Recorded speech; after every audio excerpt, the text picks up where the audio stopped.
जागावाटपाचा येत्या 2 दिवसात चर्चेनंतर निर्णय होईल अशी माहिती विजय वडेट्टीवार यांनी दिली आहे। वंचितला 4 ते 5 जागा द्यायला महाविकास आघाडी तयार आहे असं देखील वडेट्टीवारांनी म्हटलेलं आहे। वंचितच्या मागण्यांची हायकमांडसोबत चर्चा करून आपण निर्णय घेणार आहोत असं देखील विरोधी पक्षनेते विजय वडेट्टीवार यांनी म्हटलेलं आहे। त्या पद्धतीने करायची महाविकास आघाडींनी तयारी दर्शवली आहे, पवार साहेबांनी दर्शवलेली आहे। 4 ते 3 म्हणतात, आम्ही 4-5 जागेपर्यंतही किंवा चर्चेनंतर पुन्हा कमी अधिक होतील त्यासाठीही आम्ही तयार आहोत। शेवट तानाशहाला संपवायसाठी या देशातील सर्व त्या विचाराची मंडळी एक आली पाहिजे।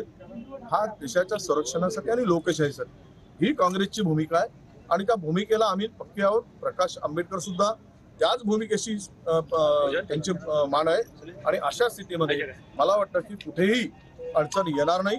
एक पाऊल मागे एक पाऊल पुढे जाऊन हे करण्याची गरज आहे, त्याची आमची तयारी आहे। शरद पवार गट देखील वर्धा लोकसभा सीट मागते, अजून अद्याप कुठलाही निर्णय झालेला ही चर्चा